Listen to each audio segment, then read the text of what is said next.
ശരി, ഓക്കെ. ഭുവനേന്ദ്ര സാറേ, ഇവിടെ ഇനിയൊരു അറ്റാക്ക് ഉണ്ടായാൽ യുദ്ധമായി പരിഗണിക്കുമെന്ന് ഇന്ത്യ മുന്നറിയിപ്പ് നൽകിയിട്ട് കൂടിയാണ് ഇന്ന് ഓപ്പറേഷൻ മഹാദേവിൽ ഭീകരരെ വധിച്ചിരിക്കുന്നത്.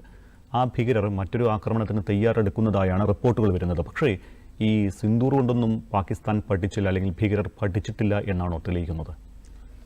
പാകിസ്ഥാൻ്റെ ഹിസ്റ്ററി എടുത്ത് നോക്കിക്കഴിഞ്ഞാൽ 1947 തൊട്ട് അവർ ഫോം അപ്പ് ചെയ്ത അന്ന് തൊട്ട് നമ്മൾ എത്രമാത്രം യുദ്ധത്തിൽ അവരുമായിട്ട് ഇപ്പം 71 ആയിരുന്നാലും 65 ആയിരുന്നാലും ഒക്കെ ഈ 99 കാർഗിൽ ഓപ്പറേഷനൊക്കെ അവർ ചതിയിലൂടെ എങ്ങനെയെങ്കിലും നമ്മളെ പിടിച്ചെടുക്കാനുള്ള. ഇപ്പം നമുക്ക് നോക്കിക്കഴിഞ്ഞാൽ ഈ മഞ്ഞ് മലകളിൽ മഞ്ഞ് ഇറങ്ങുന്ന സമയത്ത് ആ സമയത്ത് ഒളിച്ചു കയറി അവിടെ ഓക്യുപ്പേഷൻ ചെയ്യുക, അതാണല്ലോ കാർഗിലിൽ നടന്നത്. എന്നിട്ട് നമുക്ക് അവർ തിരിച്ച് വിടേണ്ട ഒരവസ്ഥയുണ്ട്. ഇന്ന് സിയാച്ചിൻ ഗ്ലേഷ്യറിൽ എത്രയോ കോടിക്കണക്കിന് രൂപ മുടക്കി ഇന്ത്യൻ ആർമി അവിടെ ഓക്യുപ്പൈ ചെയ്തിരിക്കുന്നു.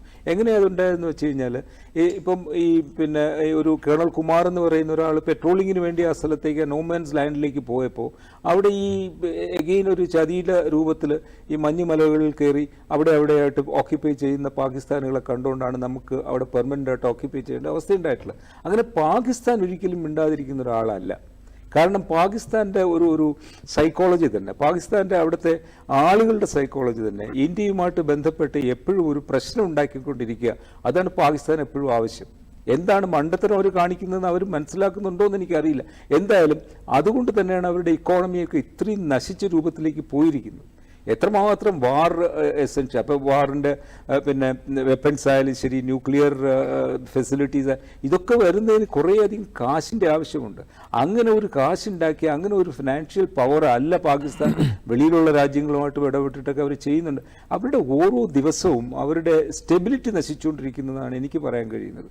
അതൊക്കെ മാറ്റി അവർ ഇന്ത്യയിൽ നിന്ന് മാറി നിന്നാലൊരു മനസ്സുണ്ടെങ്കിൽ അത് നടക്കും. ഇതോടൊപ്പം എനിക്ക് ചേർത്ത് വായിക്കാനുള്ള പലരും പറഞ്ഞനുസരിച്ചിട്ട് ഈ പാകിസ്ഥാൻ ഒരിക്കലും പാഠമൊന്നും പഠിക്കില്ല. അവരിങ്ങനെ create problems like that. And there aim എന്ന് പറയുന്നത് ജമ്മു കാശ്മീർ തന്നെയാണ്. അവിടെ തന്നെയാണ് ചില പ്രോബ്ലംസ് ഉണ്ടായിക്കൊണ്ട്. നമ്മൾ പഠിച്ചു കഴിഞ്ഞാൽ ഈ അടുത്ത കാലത്ത് ജമ്മു കാശ്മീർ വളരെ വളരെ സേഫ് ആയിട്ടുണ്ട്. എന്തുമാത്രം കല്ലെറിയിലൂടെ നടന്ന സ്ഥലത്താണ് ഇപ്പോൾ അങ്ങനെ ഒന്നും ഇല്ലാതെ മനുഷ്യർക്ക് സുഖമായിട്ട്. ഇപ്പോൾ ചില പ്രദേശങ്ങളൊക്കെ ചില ഇങ്ങനെ പ്രശ്നങ്ങൾ ഉണ്ടാകുന്നുണ്ടെങ്കിൽ തന്നെയും അവിടെയൊക്കെ ഈ സുഖമായിട്ട് ആൾക്കാർക്ക് ടൂറിസ്റ്റുകൾക്ക് വിസിറ്റ് ചെയ്യാനും അവിടുത്തെ ലേക്കുകളിലൂടെ സമാധാനമായിട്ട് അവിടെ ലേക്കിലൂടെ യാത്ര ചെയ്യാനും ഒക്കെ സാധിക്കുന്ന ഒരു സ്ഥലമായി മാറിയത് നമ്മുടെ ഒരു വിജയം എന്ന് വേണം നമുക്കത് പറയാൻ പറ്റുന്നത്.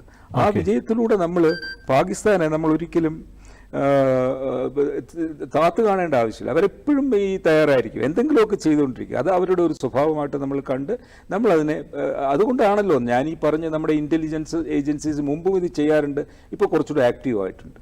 അതിനവർക്കൊരു സപ്പോർട്ടായി കിട്ടിയിരിക്കുന്നത് പ്രോ ഖാലിസ്ഥാനീസ്, ഇന്ത്യക്കെതിരായിട്ടുള്ള വളരെ ഇന്ത്യയെ ബുദ്ധിമുട്ടിച്ചിട്ടുള്ള പ്രോ ഖാലിസ്ഥാൻ പഞ്ചാബിലെ കുറച്ച് വിഷമുള്ള ആൾക്കാർ മാറി ഇന്ത്യക്കെതിരായിട്ട് ചിന്തിക്കും. അവരുടെ കൂടെയാണ് ഇപ്പോൾ ISI ചേർന്നിരിക്കുന്നത്. അപ്പോൾ അവർ കൂടുതൽ സ്ട്രെങ്തൻ നടത്തിയിട്ട് ഇന്ത്യയെ നശിപ്പിക്കാൻ നോക്കുന്ന മറ്റു രാജ്യങ്ങളിൽ പോയി പ്രവർത്തിപ്പിച്ച് നശിപ്പിക്കാൻ നോക്കുന്ന ഒരു രീതിയിലേക്ക് അവർ പോയി.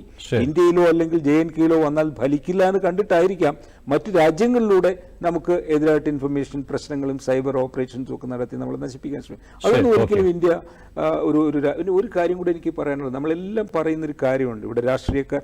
അധികമൊന്നും ഞാൻ രാഷ്ട്രീയമായിട്ട് സംസാരിക്കാൻ ആഗ്രഹിക്കുന്നില്ല. എന്നാലും ഞാനൊരു കാര്യം എനിക്ക് പറയാനുള്ളത്, രാഷ്ട്രീയം ഇവിടെ ഭംഗിയായിട്ട് കളിക്കുന്നുണ്ടെങ്കിലും അങ്ങോട്ടും ഇങ്ങോട്ടും ചെളിവാരി എറിയുന്നുണ്ടെങ്കിൽ ഞാൻ ഇതിനെ കാണുന്നുള്ള ഏറ്റവും മെച്യൂർഡായിട്ടുള്ള ഒരു ഡെമോക്രസി ഇന്ത്യ ആയി ലോകത്തിന് കാണിക്കുന്ന ഒരു അവസ്ഥയാണ്. പക്ഷേ അത് ലോകത്തിൻ്റെ മുമ്പിൽ ഇന്ത്യക്കെതിരായിട്ട് ഒരു രാഷ്ട്രീയ പാർട്ടികളും ചെയ്യാൻ പാടില്ല. അതിനൊരു ഒരു കേപ്പബിലിറ്റി ഉണ്ടാകണം, ഒരു ക്വാളിറ്റി ഉണ്ടാകണം.